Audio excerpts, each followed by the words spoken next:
So you finally plucked up the courage to approach that cute girl at the party last night. Unfortunately, it didn't go to plan. As it turns out, you were all elbows and awkward silences, and it wasn't long before she lost interest completely. There's no doubt about it, learning to flirt can be really hard. But often, the art of flirting is more about knowing what not to do than knowing what you should be doing. So today, I'm going to talk about the 5 most common dating habits that men need to stop doing right now. Which ones are you guilty of? So number 1 on my list is probably the one I see most frequently, and that's guys who are laughing and smiling too much. So this is a form of approval-seeking behavior, and you may do it and you don't even know about it. So what happens is guys walk up to a girl and they start to flirt with her, and they laugh at everything, they over-laugh, they say things and they laugh, they ask a normal question, so what do you do for work? Why don't you laugh? I know what you did for work. She'll say, oh, I'm a lawyer. You go, oh, cool, you're a lawyer, yeah. Why is that funny? It's not. But it's what we do, because by smiling at a person, we're trying to appear friendly and non-scary, and hopefully they'll like us because we smile at them lots, because we tend to like people who smile at us lots. And that's a very dangerous thing to do, because it can end up making you look like you're trying to seek a woman's approval. Now, I don't think smiling's bad. In fact, I'm a massive advocate of when you first approach a girl who doesn't know you, smile like a mother effer, like a huge amount. That's great, but you can't keep doing it over and over and over again. You need to pull a smile off your face, stop laughing at everything, and talk to her. Laugh when it's rewarded, laugh when she's earned it, smile when she said something that you approve of, that you really like. For the rest of the time, you gotta learn to cut that out. Now, it can be a really hard habit to eliminate, so my best advice to you is this. Number 1, if you can, start recording yourself in interactions, because you'll quickly hear yourself laughing in a supplicating way. You're gonna cringe horribly, and then you're never gonna do it again. Number 2, especially with the smiling, if you can get a friend to just record you on their phone a couple of times, doing some approaches, you'll see yourself. And if you can see yourself smiling way too much, like you're trying to seek approval, it'll be really obvious. You don't need a dating coach to see it. When you see yourself doing it again, you'll cringe so badly, you'll likely never do it again. That's how you can eliminate that behavior. So flirting mistake number 2 is a little bit similar to the first one, and that's agreeing to everything that she says. Now, I see guys do this a lot as well. They either agree or they massively approve of everything she says, right? So you might say to her, so what do you do for work? And she'll say, I'm a dental assistant. And you go, that's so cool. That's really awesome. Why is that cool? Why is it awesome? I mean, it's okay if she says, I'm a doctor, and you think that's really cool, great. But you can't say that about everything, because I see this a lot with guys. They approach a girl and they're like, so what do you do? I'm a lawyer. Oh, that's really cool. How long have you been doing it for? And she goes, oh, I've been only doing it for 2 years. Oh, that's really awesome. Sweet. Why? Why is that awesome? Why is that sweet? Why are you complimenting her? Again, complimenting a woman is great. That's fine. But if you overdo it, if you're doing on everything, even things that, just random innocuous things, like where do you live? I live in Bondi. Oh, that's so cool, Bondi. Why is Bondi cool? If I live in Bondi and she lives in Bondi, go, oh my God, no way, I live in Bondi too. That's okay. But if you're just saying that's cool, that's awesome, that's wicked, all right on to everything she says, which a lot of guys do, they do it to try to keep the conversation going. They do it to try to supplicate it, to try to make her like you and make her feel like she wants to stay. But it's not good. It creates a pull mentality that you're trying to make her like you. You're trying to, can you like me? Can you like me? Will you like me some more? That's what that feels like. And I don't mean that to be derogatory towards you if you do this, because that isn't really fair at all. But that's the vibe that it creates, And it's when someone does that, you want to take a step back. And also they lose value in your eyes. So if you've approached a woman during the day or night, you've gotten value because you've got the balls to go and talk to her. But when you engage in these kinds of behaviors, you can easily lose your interest by being too supplicating, too much trying to make her like you. So you've got to use your laughs, your smiles, and your compliments very wisely, or you're going to look like you're trying to suck up because you're using them where they don't belong. Now, how can you abolish this behavior? Well, there's 2 ways to go about it. 1, you can just try to cut down on the compliments, which is great. But 2, even more powerfully than that, learn to start teasing. Because teasing will help you with a lot of other supplicating behaviors. In other words, if you're a little bit supplicative in your approach, but you tease and banter, make fun of her with lots of little things at the same time, it creates a push-pull dynamic, and it suddenly becomes okay, because it's like, pushing away, pulling her close. Oh, that's really cool, that's really awesome. making fun of her, right? That's really awesome. My grandma did the same thing. You old great lady, you, right? So it's that push-pull thing that's going on. That's great. So if you learn teasing, you don't need to worry as much about some of these supplicating behaviors. So I'm a massive fan of teasing. I think it's critical. I've talked about it in many videos, so I won't go on, but that's kind of the way that I would go about combating that second one. Number 3, and I'm pretty sure, let's say 80% of you are guilty of this one. That is when guys go into interview mode. Now, what is interview mode? It's where you approach a girl and you're like, hey, what are you doing? What are you up to tonight? Oh, cool. Nice. And what do you got planned for the weekend? Oh, sweet. What do you do for work? Oh, cool. Where do you live? Oh, nice. What sort of music do you like? Right. Conversation becomes like this. You're just asking question after question after question after question. And they're usually really boring questions at the same time. And the woman's answering you, but you just come back with another question. It gets really, really boring. And what happens, like the symptom, what you'll notice, what most guys notice, or the complaint they bring to me is, Damien, I keep running out of things to say. What do I say in conversation? It's like what they want is a list of more questions they can ask.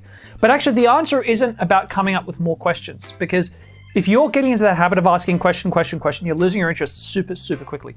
What you need to do is you need to start learning to elaborate on questions and answers, right? So when women give you an answer, you need to start elaborating on their answer. Don't just say, cool, asking you a question. You need to start saying, oh, you're a dental hygienist, are you? I had a friend who was a dental hygienist, and at one point there's like people who were really nice. They brought a homeless man in because they wanted to, it was like part of this documentary they're doing, and so she had to like do the dental hygiene for this homeless man who hadn't brushed his teeth in like 20 years or something. Right, so I'm telling a story that I've heard relating to what her answer was.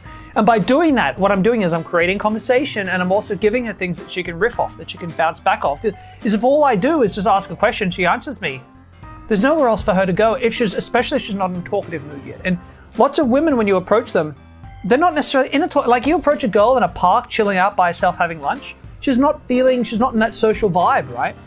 Even in a bar, especially if it's earlier on in the night, you approach a girl, she hasn't had drinks, she's just finished work, she's kind of just trying to get into the vibe.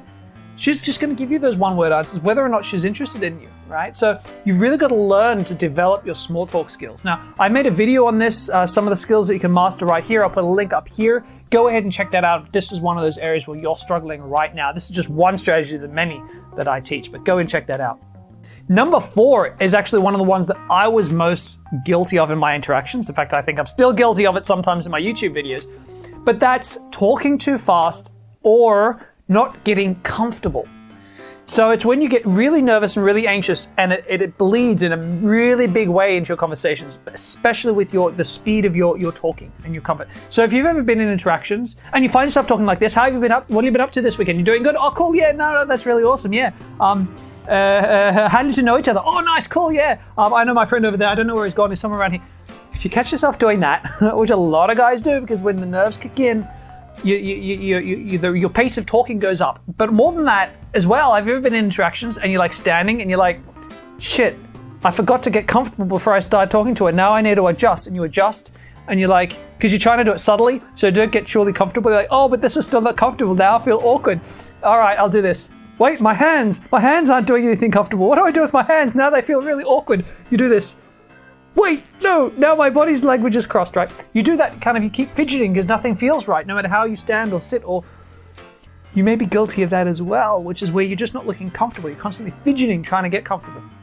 The reason why this is really bad, have you ever watched, like, usually it's like a romantic comedy on TV, and someone's doing something really, really cringy in public with someone watching, right? And you're watching, you're on the couch, you're removed from it, but you're still like, right? You can barely, you're cringing as well as you watch them, even though you're not the one who's embarrassing themselves. You cringe watching this happen.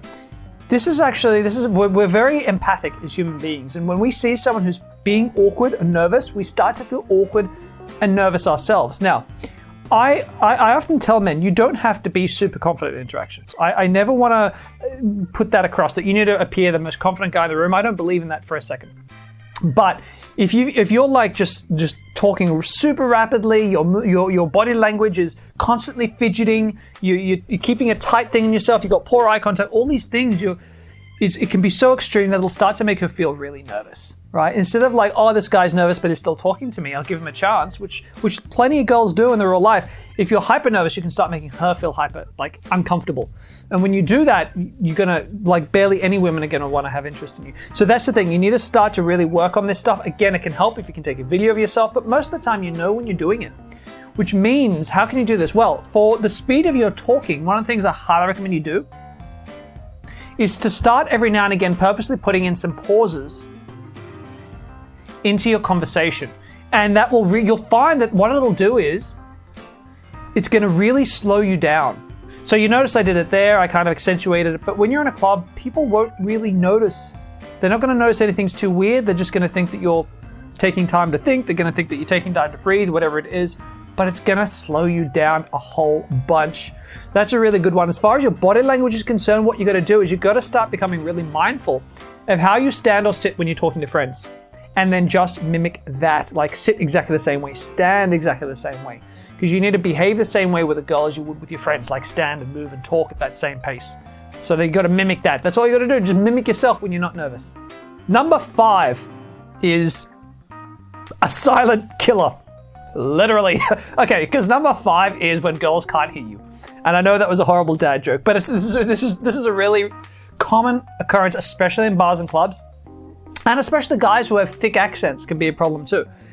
So if you have to concentrate or listen hard to hear a person talking, you are going to lose interest very quickly. I don't know if you've ever had that experience before where you're on the phone talking to someone, or you're in a bar talking to someone, or you're somewhere noisy and they're trying to talk to you, and you really got to you squint. I don't know why we squint when we can't hear, but we squint and we try to hear and we try really hard, and we get drained very easily. It becomes very cognitively draining to try to understand someone that we can't hear clearly. And so it is, if a woman can't hear you, right? In other words, if a woman has to ask you to repeat yourself more than once in an interaction, it's almost guaranteed you're not going to do well with her. Unless she really likes you from the beginning for some other reason, like she thinks you're really attractive or something else, she's going to lose interest. She's just going to stop giving you more chances to impress her, and she's going to lose interest. So it's a really important one. Now, if you're a soft talker, you need to do some vocal exercises. It's really easy. Just YouTube, right? Vocal exercise, voice projection exercises. There are a ton of them, especially for singers and actors. Just go through some of those exercises. It actually doesn't take long. In like a day or two, you can become much, much better at projecting your voice so people can hear you in these environments. Now, if you've got a strong accent, if that accent means that women in these environments can't hear you well, you're gonna have to start focusing on daytime approaches or online game first. Because yeah, I mean, that is just something, like if your accent's too thick, and certain accents are harder to understand than others. So you can have a thick German accent or a French accent and you'd probably be okay. But if you've got a thick, or an African, like one of these African nation accents, you're usually fine. But if you've got a thick Japanese accent or a Chinese accent, to do with the way they pronounce consonants, can make them really hard to hear and understand in a loud environment. So yeah, if you've got an accent that makes you hard to understand, you may need to stay away from night times and bars and clubs because you're really going to struggle. Now, for every guy out there, of course, there's going to be multiple areas where you're going to struggle. But what are they for you personally? I've developed a 16-point personality profile, which you can take right now. And what it's going to do is it's going to look at 16 parts of your personality. And it's going to tell you exactly where you're most likely to struggle with women based on your profile. Now, it's super accurate and it really helps guys get focused on what they personally need to be working on with women. Go ahead and check that out. I'll put a link up here in the top of the screen and down in the comments below. So guys, I hope you've enjoyed my video today. It's one of those shorter ones, but it's really important that you get these mastered. Let me know in the comments below which you're guilty of. And of course, subscribe to my channel and click the little bell icon so you don't miss my future videos. I'm Damien. Have a fantastic week. Take care.